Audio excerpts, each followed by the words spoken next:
Good morning. Happy Tuesday. Day 2 of the week. We've gotten the ball rolling, I hope, on our focus for the week. Yesterday we talked about the fact that we're going to make some time to study and seek this week. And so for today, I want to just talk about studying.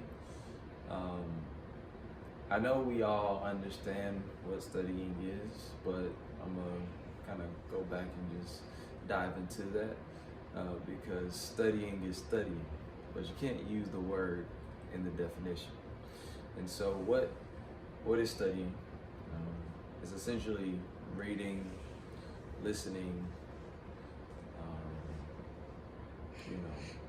paying attention for the purposes of expanding your mind, expanding your kind of knowledge base, and it's for typically the purpose of passing a test in the context of like how we use it in school, for those of us that study in school. And so for me, I like to say, well, let's dive into it. But I also saw like related words for plunge or even immerse. And there's a common theme in that where it means that you're not staying on the surface. It means that you're going a little bit deeper, and a little bit deeper, and a little bit deeper. And so the sake of studying is to go deeper than that surface level and expand your knowledge base. And so that takes time. It takes time with whatever the subject is that you're reviewing. And so I want to know if you spent that time on Monday. Did you spend the time? Do you feel like you had a good study session? I feel like I did pretty good. And they say you didn't really learn it if you can't explain it or teach it, so I'm gonna give it a shot. So what I studied on Monday was continuing Mark, and it was Mark 14, I believe. And so it was a pretty heavy chapter. It was essentially Christ speaking to his disciples. And they were saying, like, look at all these beautiful buildings.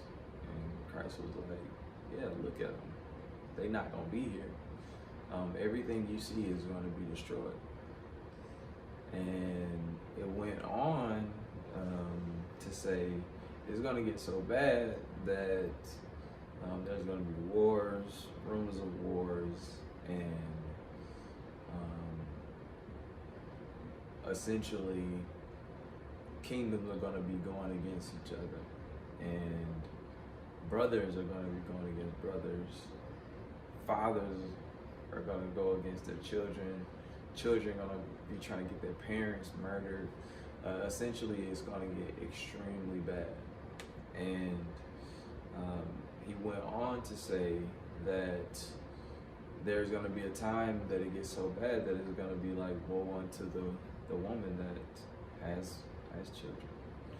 And so that struck me because my wife is in that number. So, but just to kind of continue what I was studying, and I had to read it a couple different ways, and this is when I go back to like, you got to really dive into it and immerse yourself into it, because I read the King James Version as my base, but I have the app where I can kind of like filter through versions to get a better understanding. And it helped me to kind of understand more the conversation around like how, like when Christ is going to come and what that's going to look like. And a big piece of it is that a lot of the things you see are not going to be reality. So there are going to be people proclaiming certain things. They're going to be showing certain signs.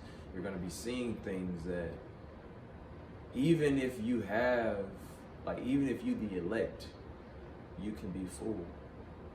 And so kind of it went on. It was like there was a parable of the fig tree, and It was basically saying, as the fig tree bears its fruit, you know that the summer is going to come.